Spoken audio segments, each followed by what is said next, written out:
So I love how even when I straighten my hair, it's still this crazy. So this video comes in a whole bunch of parts. 1. V for Vendetta. 2. Embarrassing Charlie. 3. The most amazing person ever in the world ever. 4. Tower of Terror. And 5. What is wrong with the world? Part 1. James? You just... Oh, James. V for Vendetta is so good. It is so good. I get to the end of that movie and I just press play again and I watch it over and over and over. I accidentally cut this out to part 2, Embarrassing Charlie. You insulted my answering machine. I happen to like my answering machine and my ringback tone very much. And I'd like to point out that last time I called you, your answering machine went something like, "Hey there, it's Charlie Bear. Leave me a message. Rawr!" And when I say it went something along those lines, I mean it was word for word that. And because you insulted my answering machine and ringback tone, and threw the phone across the room while I was talking to you, I was going to put up a video that I found of you quite a while ago. You were in 7th grade, and I believe the video was entitled Super Serial Gay Man.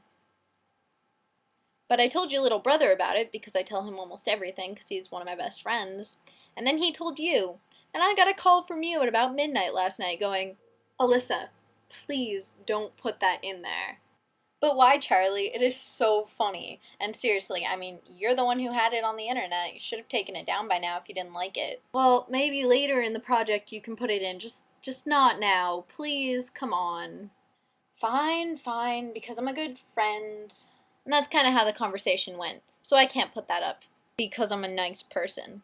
Darn it. Part 3, the most perfect, wonderful, amazing person ever. I don't know if that's the exact same thing I said the first time, but you know what? They're perfect and amazing and wonderful. So as some of you know, I don't know if it's all of you, as some of you know, my boyfriend is Monday from Exotic Tofu, and he's super wonderful, amazing. And he keeps talking about me in all of his collab videos. And I've only mentioned him like once in passing. So to make up for all the lack of talking about him I've been doing, I'm gonna talk about him. Basically, he likes Obama and he's an atheist. But he's also a nerd fighter and Harry Potter lover and has a heterosexual man crush on Robert Pattinson. Simon, I would say sorry I told them, but everybody knows. And he lives super duper far away, but we happen to be totally, completely in love and he's wonderful and amazing. So distance doesn't really matter.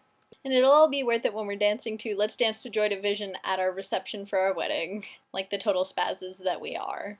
Love you, Simon. Part 4. Tower of Terror.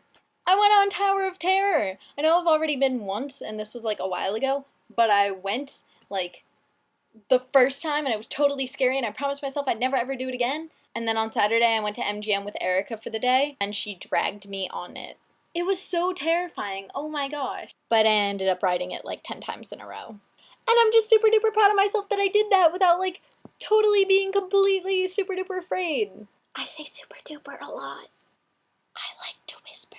My eyes look really creepy from that close. Ow, and when I moved back, I hit my head on the wall. Part 5, what's wrong with the world? My answer is Charlie Munn. Charlie Munn is what's wrong with the world. And Decepticons. And I mean the anti-nerd fighters, not the bad robots from Transformers. Charlie, you'd only know the bad robots from Transformers because you still haven't done your challenge. You think that you can just sit around and maybe it'll disappear, except you forget that James and I live down the street from you. So we could very easily come over to your house, tie you down, and force you to watch Vlogbrothers. Sadly, we can't do that for Mallory. Also, what's wrong with the world, I think, is a lack of open-mindedness. And just a general decency towards other people. We're always trying to blame all the outward things in the world, like all sorts of laws or guns. Or stuff like that, material things, when really all problems just stem from us. We try to blame the external so that we don't have to realize that the internal is the problem, and that maybe if people just had some more decency towards each other, or maybe just tried to understand each other better, then we wouldn't have the problems that we have. And there wouldn't be a need for guns in the first place. I think as humans we're already flawed, because with or without guns people would still want to shoot each other. And it's not the laws or lack of them that are our problem, it's us. And not having the morals, or even just the love for our fellow human beings, to just not need those laws in the first place. And it's a really depressing way to look at it, because you know that not everybody's going to change, and there will still always be problems. So I think it's really sad to look at it as it's the internal that's the problem and not the external, although it is true. And I think that's why people focus on trying to change laws and trying to change things that we can control. Because you can't control how other people feel and think, which in itself is good and bad at the same time. So really thinking about this just makes me feel sad for the world, although there is so much good in it.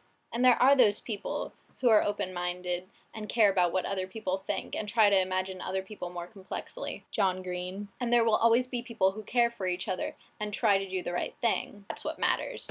Trying. That's it. Chrissy, I'll see you tomorrow.